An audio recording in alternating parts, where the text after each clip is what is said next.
我叫招娣，出生在一个平凡的小村子里。招娣是我的名字。在我很小的时候，隔壁王婶就告诉我爸妈，给我取这个名字是为了能生个小弟弟。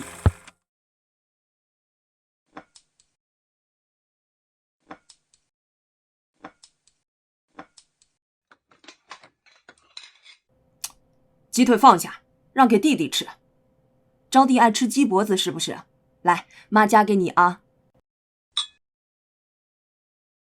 我妈或许不知道，其实我不喜欢吃鸡脖子。我好羡慕弟弟，在饭桌上，他只要动动筷子，鸡腿就到他碗里了。舅舅来我家做客的时候，总把我领到没人的地方摸我。我只知道自己不喜欢那样，我好怕他。招娣，过来，让舅舅看看你。哎呀，又长大不少啊！哎，你躲什么？成为一名天文学家一直是我的梦想。小时候，我总喜欢一个人跑到半山腰，望着天上的繁星。那时候我就想，要是能离他们再近些该有多好。可同学们却认为这样的梦想十分可笑。或许作为一个女孩，我不该拥有这样的痴心妄想吧。13岁那年，我是我们班第一个来月经的。我既害怕又紧张，顺着下体流下的血，把我的校服裤搞得斑驳。大家都觉得我好恶心。我至今都忘不掉自己逃走的慌乱模样。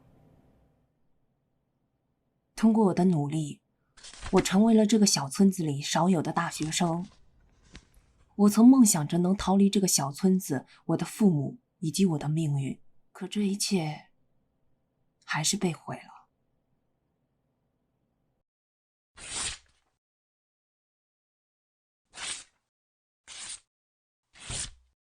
在我收到录取通知书的那晚，我的梦彻底的碎了。女孩子家家的，读书能有什么出息？我托你舅舅给你安排了服务员的工作，你这几天就给我进城工作去，你弟弟可还等着你供呢。我远赴城里做服务员打工，我无暇为自己活着，因为我要为弟弟赚钱，供弟弟读书。你弟弟可是我们的命根子。每当想起这句话，我都能感受到我妈狠狠地捏着我的肩膀的痛楚，还有她因愤怒而充血的双眼。他们都说这是我们女生的宿命。我们掰着手指头从村口的王家数到隔壁村的杨家，说了数不清的和我命运相同的女孩的名字。为什么？为什么？我只能在愤怒中沉默，沉默中疑惑，疑惑中绝望，绝望中麻木。小姑娘，怎么不和哥哥玩啊？长得那么漂亮，当服务员可惜了。喝一杯，哎，喝一杯。大哥，我不喝。别他娘给脸不要脸，装什么矜持？当烧烤摊上一桌男人用赤裸裸并写满欲望的眼神爬行在我身上时，我惊觉自己只会用慌张无措的逃避，或者不断地说着道歉。可笑的是，我明明知道这不是我的错，可我却不敢反抗。我只能看着自己的人生渐渐溃烂腐败，任由自己麻木无力地陷入更深的泥潭。26岁那年，我穿着一身半新不旧的衣服回村里过年。那些坐在村口的妇女说我老大不小，再不结婚就要做剩女了。我妈听了这话又羞又气，怨我在城里那么多年都没找个对象。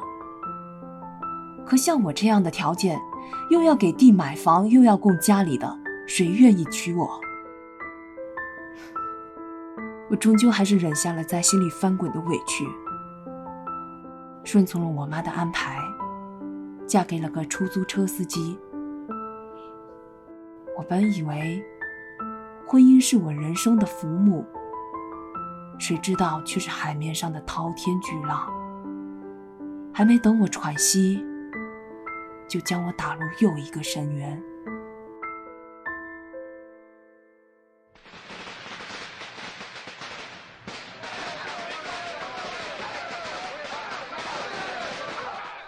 大喜的日子闹着玩呢，这新娘子真是不懂事儿。你不给摸，还当什么伴娘啊？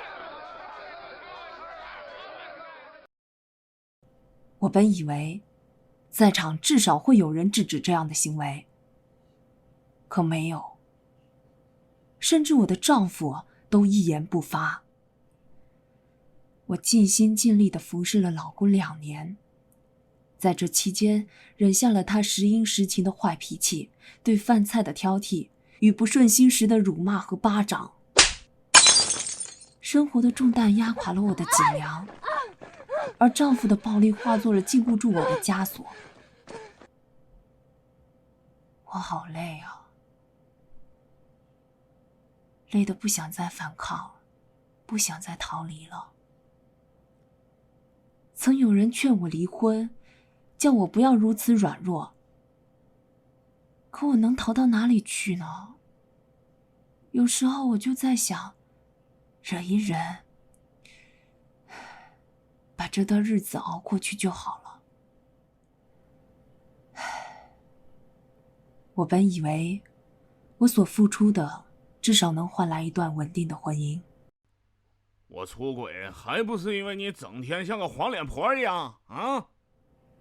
可我的老公还是出轨了。